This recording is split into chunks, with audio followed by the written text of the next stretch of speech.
Jesus. Great God, we worship. Tuhan berkata, Tuhan selalu menantikan saat untuk menyatakan kasih-Nya kepada kita. Tuhan selalu menanti saat yang tepat untuk menyatakan kasih-Nya kepada kita. Anehnya Tuhan yang tunggu saat itu. Seringkali kita tidak terlalu peduli, tapi Tuhan mau untuk menyatakan kasih-Nya kepada kita. Dari dulu Alkitab berkata, dari terbitnya matahari sampai terbenamnya Tuhan memanggil bumi, sampai Dia begitu rindu pada kita. Dia rindu bersekutu dengan kita. Dia rindu punya waktu khusus dengan setiap kita, because He loves you so much. God wants an intimate relationship. He doesn't want religious relationship. He wants intimate relationship, personal intimacy with Him. God after that, Tuhan mau itu. Mari kita buka hati kita pada Tuhan. Tuhan mari berkati umat. Fill us with your love, O God. Fill us with your love, O Lord. Penuhkan kami dengan kasih lebih daripada apapun itu. Terima kasih buat hadirat-Mu di tengah-tengah kami. Terima kasih buat kebaikan. Berkati kami. Dalam nama Yesus kami berdoa. Haleluya. Amin. Amin. Why don't you give a clap for Hannah and the team? That's great. Thanks, Ben. Apa kabar saudara-saudara? Saudara baik-baik? Amin. Tuhan Yesus bermurah hati kepada kita. Ini saudara lihat beberapa couple yang biasanya hadir dengan kita, mereka nggak datang di sini lagi. Mereka udah pindah ke East. Jadi tadi pagi kita start East. Kita punya station di East. Kita udah start tadi pagi jam 11. We have 23 people. We enjoy the presence of God. Kita menikmati kebaktian yang luar biasa. Sudah lama nggak main musik lagi. Tadi main musik saya, bos. Jadi saya dengan Stella main musik dengan JC. So 3 of us. Saya main gitar lagi loh mainin. Nah, itu dia. Dimanapun kita tetap melakukan apa yang kita bisa lakukan. Kita akan lanjutkan. Kita punya, saya berharap tidak bisa banyak. Kita akan ada perjamuan kudus hari ini. Kita ada fellowship dengan tubuh dan darah Tuhan Yesus Kristus. Saya berharap kita semua telah mempersiapkan diri untuk hal tersebut. Mari kita buka kitab kita. Kita akan baca dalam kitab Ibrani 12 ayatnya yang pertama dan ayatnya yang kedua. Masih ingat? Kita masih ada dalam tema pembicaraan kita Kingdom Journey. Remember ya? Kita sedang membahas apa? Kingdom Journey. Siapa yang ikuti Kingdom Journey? Ini sudah seri yang ke-6. This is a Kingdom Journey 6. Ini sudah seri yang ke-6. Seri yang pertama kita membahas Kingdom Journey itu berurusan dengan perjalanan kita bertumbuh di dalam Tuhan. Waktu kita terima Tuhan, Tuhan memerintah dalam kehidupan kita, itu tidak berbicara berarti saya mencintai, tapi itu merupakan sebuah pertumbuhan. Kita bahas di pertemuan yang pertama, what God has prepared for us in the journey. Masih ingat ya? Masih ingat? Tuhan siapkan kepada kita beberapa hal yang penting, ya? Tuhan memberikan persediaan buat kita. Persediaan yang pertama adalah Dia menyiapkan hadiratnya buat kita. Kehadiran Tuhan adalah hal yang kita paling butuhkan, ya, betul ya? Musa berkata begini, do not send us from here if you are not with us. If your presence doesn't go with us, don't send us away. Jangan kirim kami pergi kalau hadiratmu tidak bersama dengan kami. Tapi Tuhan berjanji ini, hadiratnya akan menyertai kita. Di zaman perjanjian baru, Yesus berdiam dalam kita, hadiratnya ada dengan kita. Saya tidak setuju orang kalau penyanyi mengundang hadirat Tuhan datang. Itu zaman perjanjian lama, ya. Nggak gitu konsepnya. Konsepnya adalah karena hadirat Tuhan sudah ada dalam kehidupan kita, kita kemudian memanifestasikan hadirat Tuhan. Kita nggak nyanyi untuk undang-undang hadirat Tuhan, tapi karena Tuhan sudah hadir dengan kita, kita kemudian manifestasikan hadirat Allah dengan sukacita dan persembahan bagi Tuhan. Amin.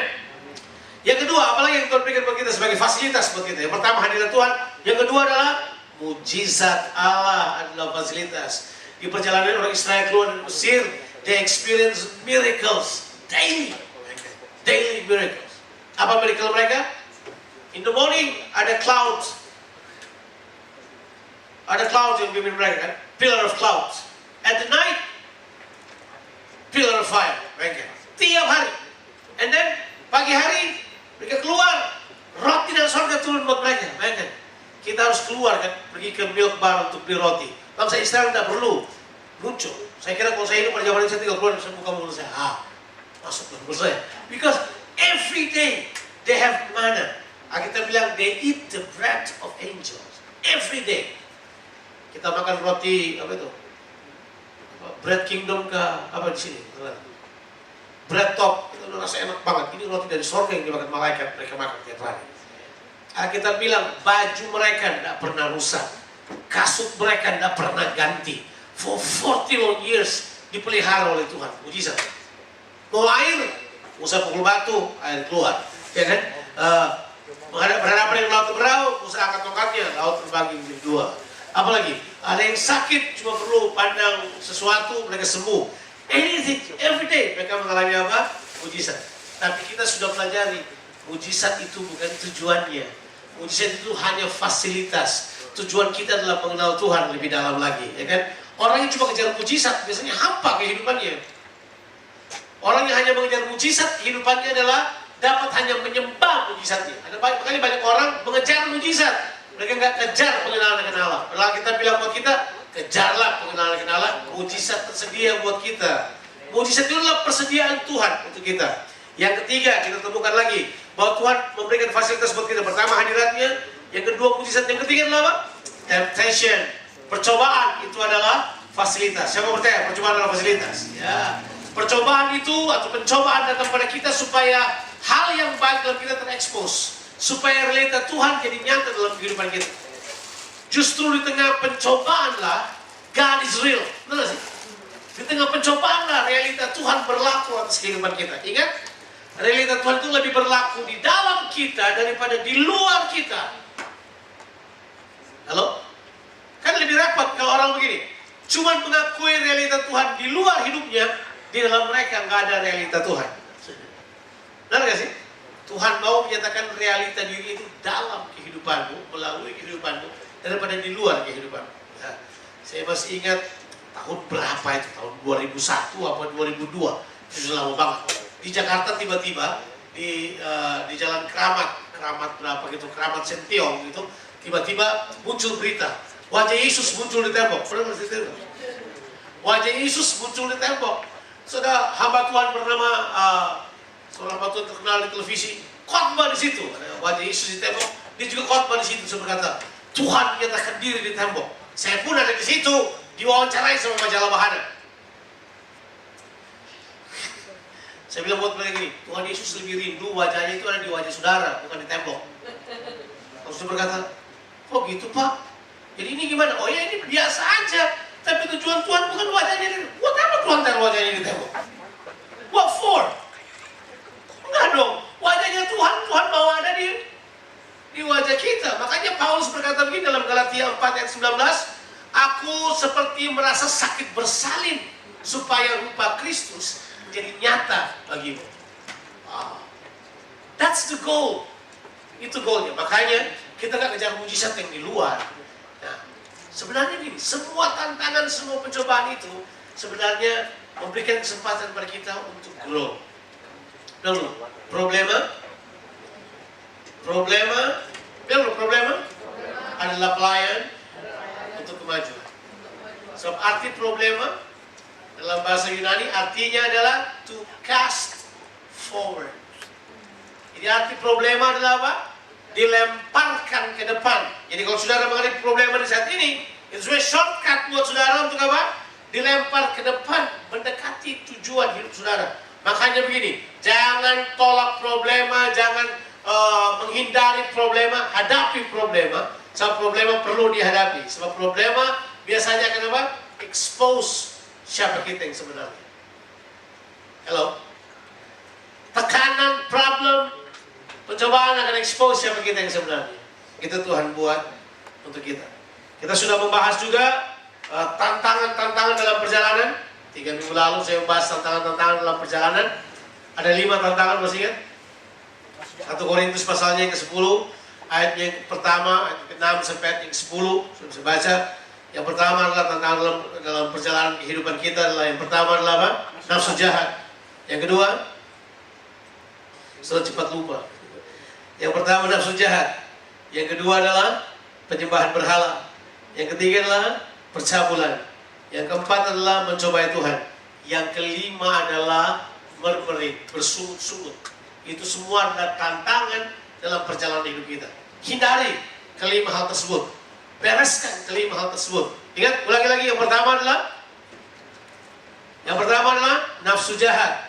Yang kedua adalah penyembahan berhala. Yang ketiga adalah percabulan. Yang keempat adalah mencobai Tuhan. Dan yang kelima kita sudah adalah murmuring atau bersungut-sungut. Kita tidak bahas lagi itu. Kita kemudian sudah bahas 3 minggu yang lalu bahwa tujuan dari perjalanan ini adalah supaya bangsa Israel beribadah kepada Tuhan. Ingat? Ibadah itu penting dong, ibadah itu penting. Bangsa Israel adalah satu bangsa yang dipimpin oleh ibadah. It's a nation actually led by the worship. Anytime they worship God, they were blessed. Anytime they stop worshiping God, they're worshiping idol. They are cursed. Musuh datang kuasai mereka. Mereka dalam penjajahan. Mereka kemudian ditindas. Mereka tidak bisa memberikan persembahan. Tapi setiap kali mereka berbalik bertobat menyembah Tuhan lagi, berkat Tuhan muncul lagi dalam kehidupan mereka. Inilah bangsa yang dipimpin oleh ibadah. Sama seperti kita. Jadilah orang yang dipimpin oleh ibadah. Ingat, ibadah yang dimaksud bukan kebaktian kayak begini loh, percaya. Ibadah yang dimaksud adalah anything that you do for your faith. Anything that you do to manifest your faith. Apa saja yang saudara buat yang menyatakan apa? Iman saudara. Makanya saya tidak menganggap bahwa ini adalah ibadah. Ini tempat kita kumpul bersama saja untuk celebrate Tuhan. Tapi ada yang lebih penting. Senin sampai Senin berikutnya saudara tetap beribadah. Di tempat kerjaan saudara, di studi saudara, di hubungan saudara bercampur, saudara akan menunjukkan kehidupan yang beribadah pada Tuhan. Sebab kita adalah bangsa yang dipimpin oleh ibadah. Saya menjadi bapa yang beribadah.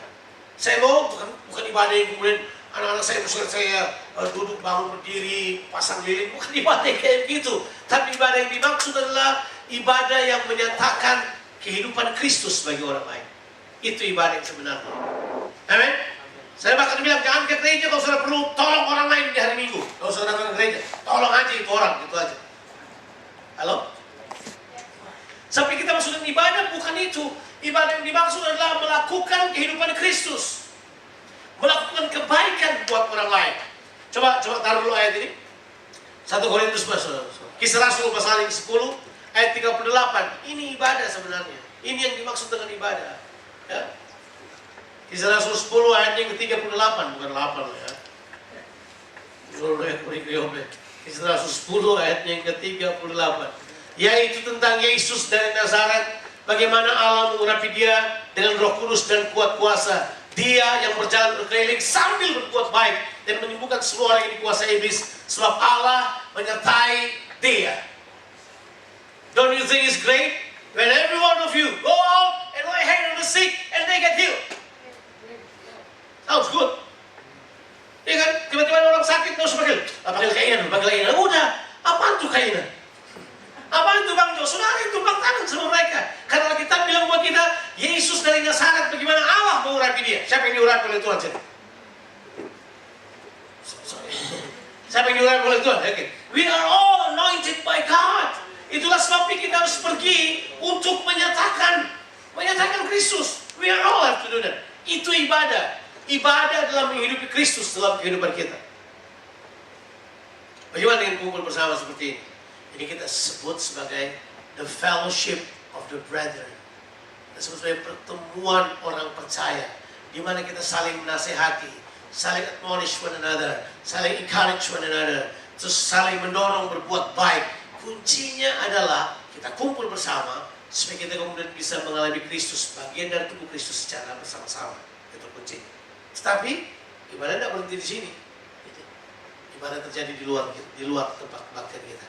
Dari Senin sampai Senin berikutnya. Coba yang agree katakan amin dulu. Amin. Atau saudara punya pemahaman yang berbeda dengan saya. Saudara mungkin rasa bahwa cukuplah ibadah 1 hari 2 jam. Ya. Kita beribadah setiap saat. Kita hidupi Kristus setiap saat dalam kehidupan kita. Oke? Sudah bahas hal tersebut. Nah, minggu lalu kita membahas, masih 2 minggu lalu kita membahas tentang the journey, kingdom journey is the journey of faith. Kita belajar tentang kita menemukan identitas kita di dalam Tuhan. Bahwa kita perlu identitas Tuhan ada pada kita. Kita sudah bahas hal tersebut. Kita perlu meninggalkan rumah kita meninggalkan semuanya masa lalu kita harus tinggalkan. Seperti Abraham memulai perjalanannya, yang harus lupakan yang di belakang. Di sini kita nggak ingat yang di belakang. Di belakang saudara, tidak perlu saya korek, tidak perlu saya tahu, tidak perlu saya pusing-pusing. Sebab iman orientasinya ke depan. Ya saudara, Bang Jo tahu nggak? Dia itu masa lalunya. Jangan beritahu buat saya. I don't want to know. Sebab kita semua orientasinya ke depan. The orientations of faith is the future, not the past. Kita perlu konsentrasikan kepada apa yang ada di depan kita. Jangan mundur ke belakang lagi, sudahlah. Ya, keberhasilan kita, kegagalan kita di masa lalu, it won't matter. Kita harus lihat ke depan kita. Minggu lalu kita sudah membahas bahwa kingdom journey is the journey of change. Everybody say the journey of change. Ya, bayangkan. Itu 5 minggu kita sudah bahas itu. The journey of change. If you follow Christ and you are not experiencing change, it means there is something wrong with you. Karena Alkitab bilang buat kita, karena perubahan itu datangnya dari Tuhan, dari Allah. Makanya kita diubahkan dari hari ke hari. I don't believe people listen to the word of God and not change at all. I don't believe that. Saya percaya firman Allah mengubahkan sesuatu. Saya diubah oleh firman Tuhan. Saya tidak diubah karena tumpang tangan kemudian saya rebah ke tanah. Tidak. Saya berubah karena firman Tuhan yang saya dengar, saya renungkan, saya lakukan dalam kehidupan saya sehari-hari. Itu yang mengubahkan saya. Saya percaya orang bisa di-trigger dengan mengalami rebah ke tanah, apa aja itu tersebut bisa terjadi. Tetapi yang lebih penting adalah we are changed by the word of God. Itu hal yang penting. Makanya kita harus hargai firman Tuhan. Renungkan firman Tuhan. Sebelum saya lanjut, saya ingin menyarankan kepada saudara sesuatu. Harusnya saya sudah sarankan ini dari awal kepada saudara. Mau nggak tahun ini? Setiap kita memiliki sebuah buku yang kita sebut sebagai Kingdom Journal. Tulis saya depannya, My Kingdom Journal. What for? So you write down everything that you experience with God. When you read the Bible, when you interact with God's people, when you interact with sinners, when you interact with everybody else, write it down. What is your impression? What is your life? So you know that you grow or not. So many people don't care about their growth. Jadi kalau kita tanya, apakah saudara telah mengalami pertumbuhan?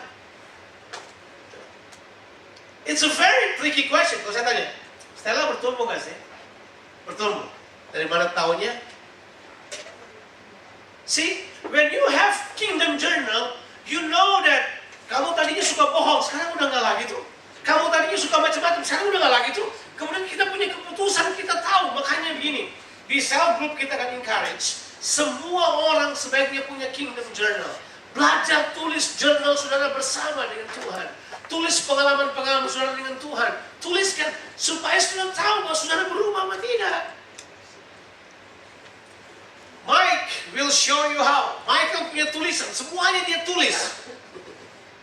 Nanti di cell groupnya Mike, dia pasti akan ajari pada saudara bagaimana buat jurnal. Tapi it's good to have journal, personal journal to group. So you know how long have you gone with God in this journey.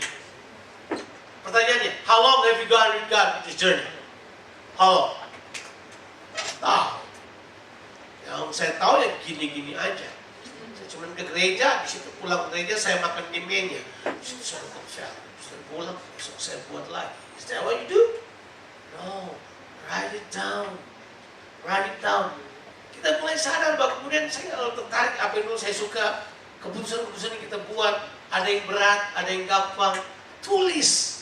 And then you will be surprised that actually you have changed a lot. Okay? Just in case, itulah hal sederhana. Saya mau sarankan supaya orang akan buat itu. Saya sudah minta Yudi kalau ya, nanti dibilang mau bisnis lagi, enggak. So maksudnya saya minta Yudi kalau bisa dibuatin bukunya atau apanya supaya you guys kan. Tapi kan buku bisa dibeli. Atau sudah nggak ada yang pakai buku sekarang? Siapa yang masih pakai buku tulang tangan? Saya udah jarang tuh saya tulis di iPad, di iPhone, jarang pakai buku. Tapi why don't you have it? You know, have one. Itu penting sekali. Sebab memang perubahan itu penting. Ingat, Tuhan membawa perubahan dalam kehidupan kita. Dia bawa musim perubahan dalam kehidupan kita. So today, seperti yang saya sudah janjikan kepada saudara, kita akan membahas tentang kingdom journey yang berurusan dengan perlombaan. So this kingdom journey, it's like a journey or a race. This is not only just a normal journey, but also a race. How many of you have watched this TV program called Amazing Race? Wow, ya. I like, saya suka. Yang paling lucu waktu saya lihat mereka ada di Indonesia, itu lucu banget, ya ampun. Bagaimana bule-bule ini disuruh tanya untuk cari tahu di mana tempat kunci yang disembunyi di tong yang isinya tahu-tahu. Mereka lihat itu minta ampun. Begitu mereka buka tongnya, and the key is inside, kan? Ada beberapa bule yang mungkin sudah pilek terlalu dengan cium. What is this? Nggak tahu bosok itu saya ketawa minta ampun nonton itu. But the point is this, in that journey, serious thing will happen to you. Alright? Funny things can also happen to you. Tragic thing can happen to you. Happiness can happen to you. Sadness can happen to you. Tragedy can happen to you. Comedy can happen to you. Anything can happen to you. But the point is this, dalam perjalanan ini, dalam journey ini, Tuhan mau kita mencapai garis finish. Jadi ternyata begini, ada race-nya. Kalau kita berbicara race, berarti ada finish-nya dong. Siapa tahu bedanya race sama jalan-jalan? Kalau jalan-jalan nggak ada finish-nya, jalan-jalan. Waduh, jalan-jalan. Benar nggak kita orang maraton sebenarnya jalan-jalan? Finish sudah sampai, kita bantuin dulu kopi di sini, nggak ada. They heading to the finish line. Why? Because it is a race. Right? This journey is a race. Kita baca sekarang ayat. Ibrani 12 ayat yang pertama dan yang kedua. Yang tadi malam hadir di tempatnya Ferry, saya nggak bahas seperti yang tadi malam. It's a different perspective altogether. Karena kita mempunyai banyak saksi, bagian awan yang mengelilingi kita. Marilah kita menanggalkan semua beban dan dosa yang begitu merintangi kita, dan berlomba dengan tekun dalam perlombaan yang diwajibkan bagi kita. Ayat yang kedua, marilah kita melakukan dengan mata yang tertuju kepada Yesus yang memimpin kita dalam iman dan membawa iman kita itu kepada kesempurnaan, yang dengan mengabaikan kehinaan tekun memikul salib dan sukacita yang disediakan bagi Dia yang sekarang duduk di sebelah kanan tahta Allah. Cukup dulu di situ. Kembali ke ayat yang pertama. Ada 3 hal yang kita perlu perhatikan di dalam race ini. Yang pertama, in the race, in the journey and in the race, you need to be light burden. Saudara harus berbeban ringan. Oke? Saudara tidak boleh punya beban berat. Adakah saudara lihat orang lari, kemudian dia pikul koper di belakangnya 40 kilo? Enggak. Itu adalah Kopassus punya latihan. Enggak ada di race kayak begitu.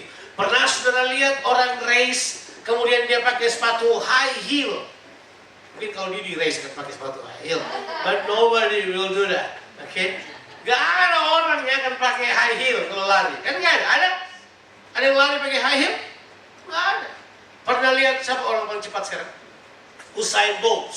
Pernah Usain Bolt lari pakai pantofel di bawah dan pakai jeans ketat kayak Yudi kayak gitu? Nggak mungkin. Nggak mungkin. Dia akan sebisa mungkin berbeban ringan. Kalau boleh cuma seperti pakai cawat doang kan? Bayangkan.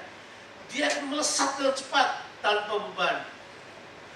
Nah, Alkitab bilang buat kita, kita harus menanggalkan semua beban dan dosa yang merintangi kita. Nah, stop untuk kali ini. I want you to think. That's why if you have journal, I want you to write on your journal, what is my obstacles? Apakah yang merupakan apa? Penghalang atau tantangan saya? Ada? Oh, berani nggak kira-kira tulis? Kira-kira dalam list ini apa yang menjadi penghalang saya? Jujur aja, yang menjadi penghalang saya adalah crispy pork. Chinese broccoli, medium. Telur setengah matang di atas ini. Apa yang jadi penghalang saudara? Penghalang saya adalah nonton film kebanyakan. Penghalang saya adalah main game kebanyakan. Penghalang saya terbanyak adalah saya berupaya menyenangkan orang daripada menyenangkan Tuhan. Penghalang saya terbanyak adalah saya orientasinya kepada orang yang saya suka, yang saya nggak suka, saya nggak peduli. Penghalang saya adalah bahwa saya masih terjebak kepada dosa-dosa yang orang lain nggak tahu, tapi Tuhan tahu. Halo, tanggalkan. Itu beban yang merintangi kita. Saudara perlu pikul bebannya. Bodoh sendiri kalau saya mau pikul hal tersebut. Karena Yesus sudah tanggung semuanya. You don't have to carry the burden. You don't have to. Why? Karena Yesus sudah tanggung semuanya. Kenapa mesti carry itu beban? Why you want to carry the burden? Jesus has carried the burden. You don't have to. He has done it for you. Makanya di dalam firman Tuhan kita berkata ini, tanggalkanlah semua beban dan dosa yang begitu merintangi kita. Baru kemudian kata yang kedua. Ini kata penting yang kedua. Yang pertama, berbeban ringan. Yang kedua adalah, ini kata yang dipakai, tekun berlomba. Tunggu dulu. Tekun berlomba. Tekun berlomba. Nah, stop dulu sini. Let me introduce you a word that many motivators will give you when they do the motivation speaking, right? This is what they do. In us, there's a champion spirit. Pernah katain nggak? Bahwa di dalam kita ada roh sang juara, ada champion mentality. Let me tell you, champion mentality equals what? Perseverance. Champion mentality, mentalitas juara itu sama dengan apa? Tekun. Pernah lihat juara latihan sekali-sekali aja? Pernah lihat juara kemudian mau pergi latihan dan berkata ini, gue gak mau latihan, gue mau makan ini, gue mau makan crispy pork. Kok crispy pork temanya ini? Crispy pork mesti ulang-ulang. Apa ya? Kita baru makan crispy pork soalnya. Kenapa coba? Nah, sudah pernah lihat nggak orang kemudian lagi bertanding dia berkata ini, teman-teman saya mau minum Coca-Cola dulu 1 ember. Enggak kan? They will not do that. Dietnya mereka tekun. Mereka hanya makan hal-hal yang penting buat mereka. Mereka hanya lihat hal-hal yang penting buat mereka. Kalau perlu latihan lebih banyak. Jadi satu kali saya membaca sebuah artikel tentang fisik. Di artikel itu menceritakan tentang seorang perenang dari Amerika Serikat. Siapa yang perenang Amerika sebelum yang terbaru Michael Phelps itu menang 6 medali emas di Olimpiade. Ada yang tahu namanya?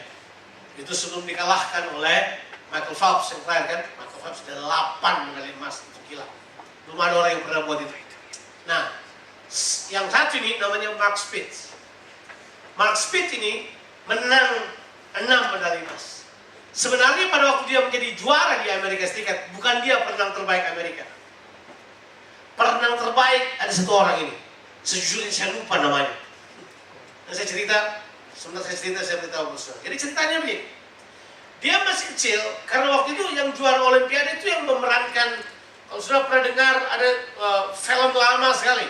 Saudara mesti berusia kayak saya baru ingat film itu. Judulnya Jungle Gym. Itu yang memerankan itu juara Olimpiade berenang itu dia. Jungle Gym. Nah waktu anak ini kecil, dia nonton, kemudian dia berkata pada bapaknya, Dad, I want to be the champion. I want to win gold medals in Olympics. Dia bilang seperti itu. Bapaknya sudah berkata, oke, itu visimu. Bapaknya panggil orang. Bagaimana supaya anak saya bisa jadi champion di dunia swimming? Orang berkata, ya, dia harus masuk sekolah swimming dong. Oke. Dia kemudian masuk ke sekolah swim. Dari usia 7 tahun, dia dilatih berenang. Sehari di dalam air, 6 jam. Tiap hari, 6 jam dalam air. 6 jam dalam air. Saya masih mencari namanya. Berenang. Dia kemudian champion Amerika. Mark Speed kalau berlomba dengan dia selalu ketinggalan 1 body length. Setiap kali. Mau gaya apa aja. Gaya bebas, gaya kupu-kupu, gaya punggung, gaya apa aja. Dia selalu kalahkan Mark Speed. Orang ini. Tapi tahun 72, 73 itu Olimpiade di München. Olimpiade di München. Olimpiade di München itu punya 2 peristiwa yang hebat. Buat Amerika, peristiwanya hebat karena orang ini. Lupa namanya, mesti saya catat namanya. Kemudian peristiwa yang kedua adalah, masih ingat ya? Israel punya atlet ditembakin di dalam mereka punya camp. Itu 2 peristiwa yang terjadi. I don't know if you read this history. But this is what happened. Waktu dia menang seluruhnya, dia kemudian dikirim sebagai dipilih untuk mewakili Amerika di Olimpiade di München. But you know what? 1 minggu sebelum mereka berangkat, dia collapse. Mereka terkejut. Barangkali karena terlalu lama dalam air. Dia mengalami pneumonia yang berat. Jadi dadanya berair. Kesimpulannya, dia mesti dioperasi. Dia udah mau mati, bunuh diri saja. Karena seluruh kehidupannya, dia telah persiapkan untuk Olimpiade. Dan dia pada waktu itu sudah tidak ada rekor kalahkan dia. Nah, waktu dia kemudian sampai saat orang mau berangkat, dia konsultasi sama pelatihnya bilang ini, sorry, you cannot go. Dia bilang begini, promise me I can go if I actually heal. Yeah, if you are healed, you can go because you will not be healed on time. Dalam sebulan, dia kemudian paksakan entah caranya apa, segala terapi bisa, dia kemudian bisa. Berangkatlah dia, pergi ke dalam pertandingan itu. Seperti biasa, dia menang sampai di final. Di finalnya dia dan Mark Speed. Yang paling bergengsi 100 meter dia dan Mark Speed. You know that story. Kita nggak usah berbahasa itu. Waktu dia lompat, orang kaget yang terakhir sekali. Dia sudah unggul, 50 meter pertama dia sudah unggul. Bayangkan, 50 meter pertama dia sudah unggul. 1 body length, seperti biasa yang terjadi. Tiba-tiba orang lihat darah di tengahnya. Seluruh jahitannya terbelah seluruhnya. Dia tetap berenang. Seorang histeris, berhenti. Dia cuma capai nomor 2, Mark Speed nomor 1. Itu sebuah hal yang luar biasa. Orang tanya buat saya, apa hubungannya dengan fisik? Apa hubungannya dengan fisik? Ini yang orang bilang buat dia. Dia inspire semua orang untuk tidak menyerah dalam keadaan apapun. Dan tetap tampil. Tahu Mark Speed bilang, I will not be like this if this man not in the final with me. Kenapa? Dia kemudian menunjukkan bahwa dia punya keteguhan hati, perseverance-nya itu adalah merupakan kunci dari keberhasilan. Memang betul Mark Speed diingat dengan 6 medali emas, tapi seluruh perenang Amerika ingat orang ini, Eric Giner namanya Eric Giner. Sorry, Steve Giner. Eric Liddell pelatih, Steve Giner. Cek aja di Steve Giner. Dia kemudian memberi inspirasi kepada semua orang bahwa begini, ingat, impian saudara hanya akan terjadi kalau saudara dengan tekun melakukannya. Orang bilang, ada champion karena mereka menang. But there's some champions only in the heart of the people, kan? Iya kan? Oh iya, itu sederhana. Dalam setiap perlombaan, orang pasti punya yang namanya begini. There's a champion in the hearts of the people. Ada itu. Karena mereka punya champion bukan cuma di cabang olahraga itu. Dia punya champion di luar itu, di kehidupan, dalam ansih memberikan inspirasi pada orang lain. Mana saya beritahu buat saudara, Yesus is the real champion. Benar gak sih? Is there anyone in this world has influenced the world like him? Ada gak? Nah, gak ada orang yang telah inspirasi dunia seperti Yesus. No. Kita bahkan duduk di sini karena kita terinspirasi oleh Yesus. Saya melihat itu adalah saya terinspirasi oleh kehidupannya.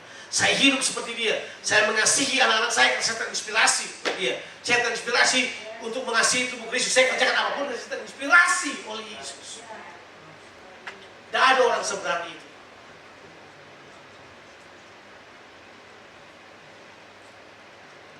Orang suka tanya banyak hal. Kenapa orang yang percaya tentang keyakinan mereka? Mereka adalah pemberani-pemberani yang hebat. Saya harus bilang, Pak Bambang Harjanto dan Ibu Ika adalah pemberani. I've known them for 10 years. Saya bisa bilang mereka adalah orang pemberani. Saya harus bilang Omus, yang sudah lihat kelihatannya bapak-bapak yang sudah mulai tua, nah, dia masih muda sih, dia baru 24. Omus, saya harus bilang, beliau itu adalah seorang pemberani yang hebat. Ya. Saya telah ketemu orang yang dalam kehidupan mereka kelihatan sederhana. Tapi mereka adalah champion. They have champion spirit. Mereka punya keberanian yang di luar rata-rata. Gak ada yang puji mereka. Gak ada bendera dinaikkan buat Steve Ginner. Tapi Steve Ginner punya cerita bagi semua perenang telah menjadi sebuah legenda tentang kemenangan yang besar. What about your life? Ingat, tekunlah berlomba. Dalam perlombaan kadang-kadang kita mesti kalahkan bukanlah orang lain, diri kita sendiri, keinginan kita, kenyamanan kita, hal-hal yang kita pikir, hal-hal yang kita harus tanggalkan. Because our biggest enemy is not outside there, our biggest enemy is ourselves. Halo. Tekunlah berlomba. Tekunlah berlomba. Tekun. Kalau di sini datang belajar sampai tuntas. Jangan bercabang hati, belajar. Ya kan? Di garam saya sudah bilang kalau pas saudara lagi ada ujian, udah nggak usah datang ke garam, belajar aja.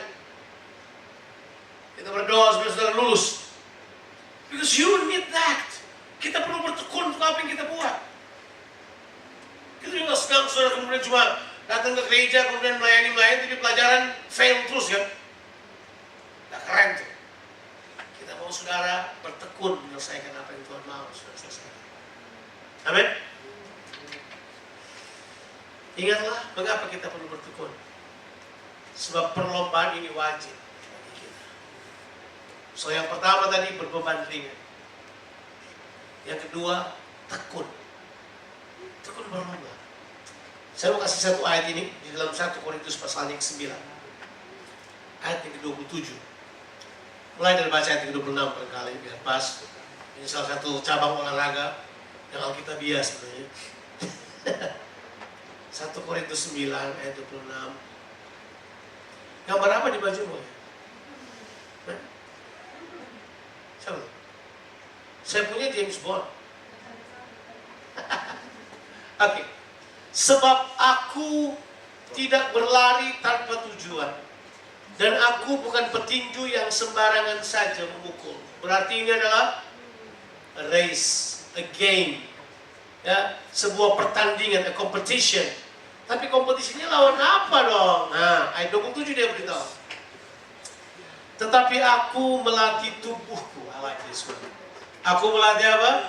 Tubuhku. Masih ingat saya berkhotbah tentang manusia baru?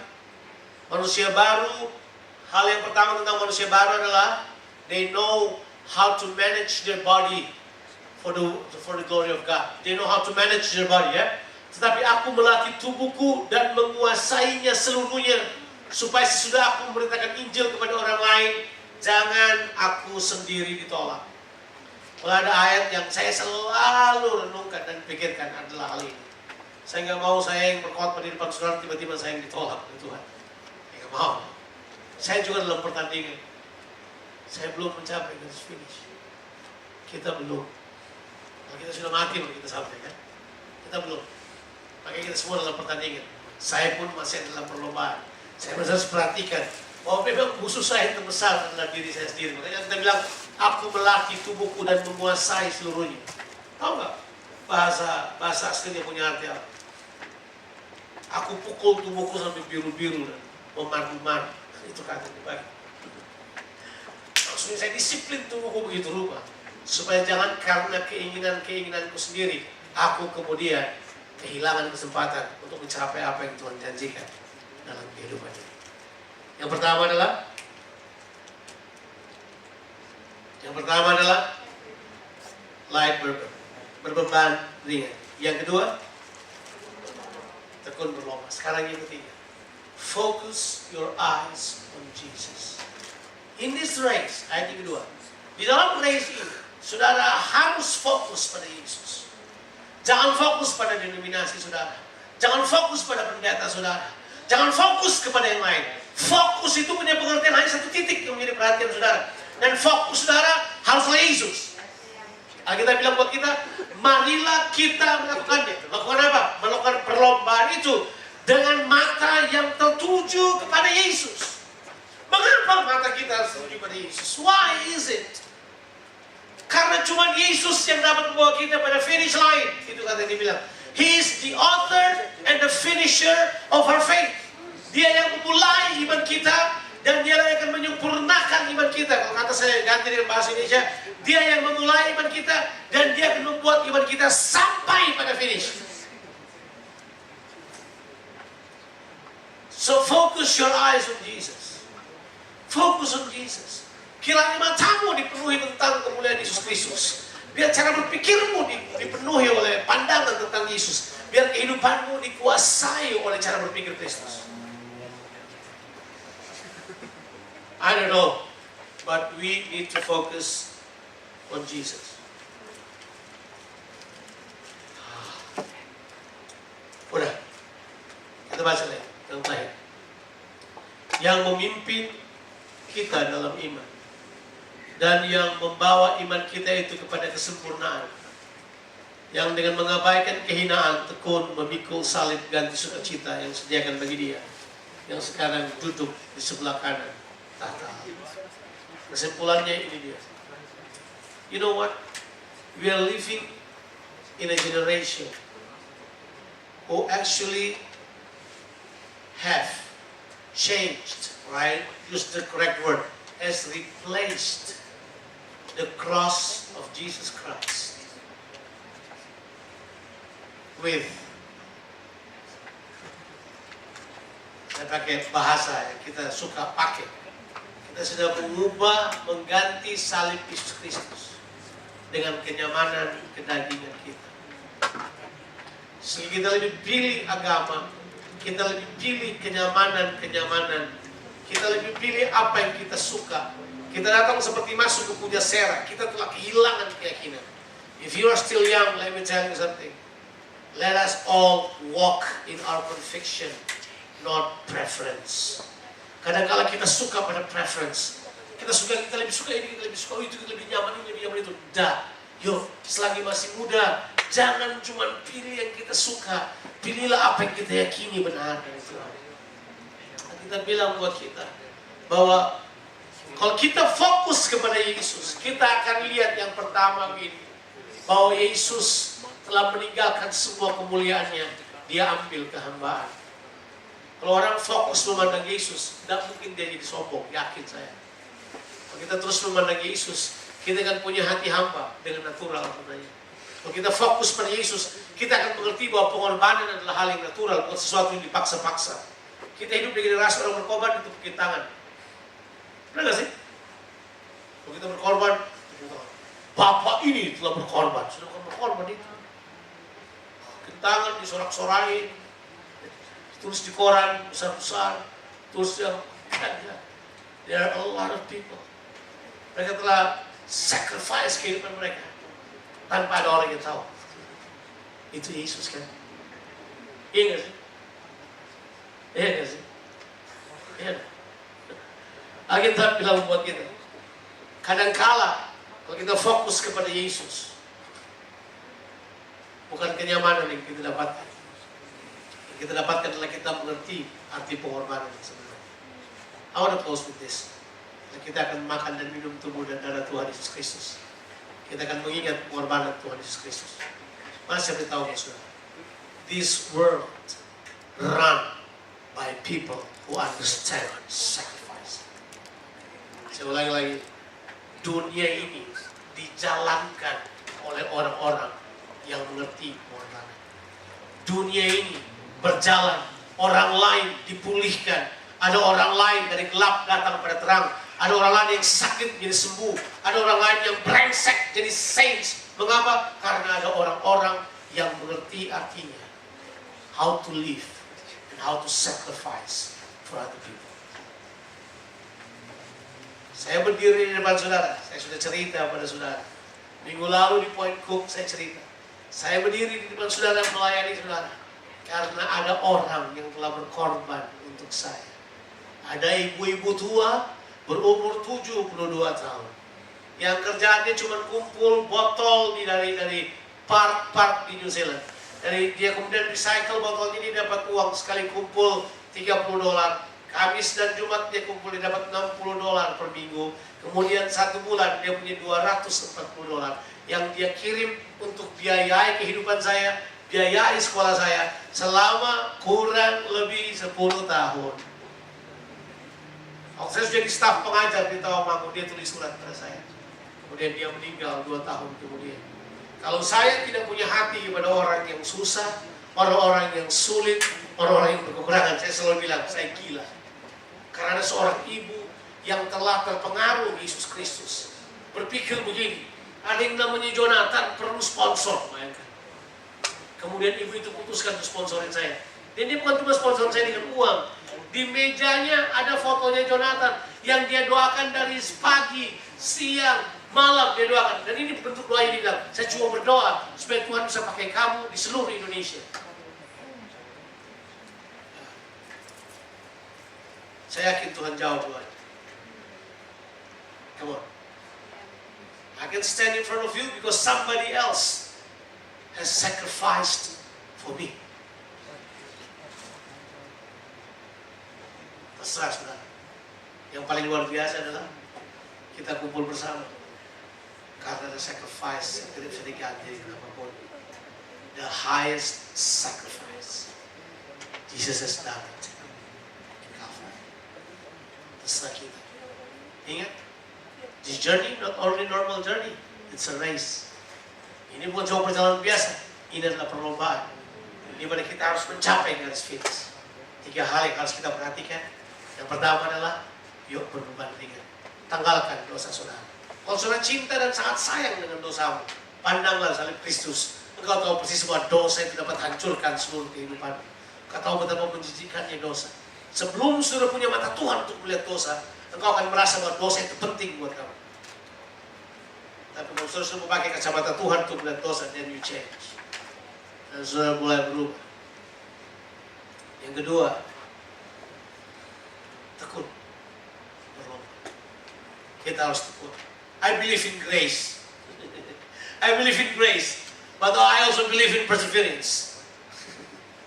Ada orang berkata, udahlah, gak usah lah tekun-tekun, grace saja, pasti grace bereskan kita. Enggak.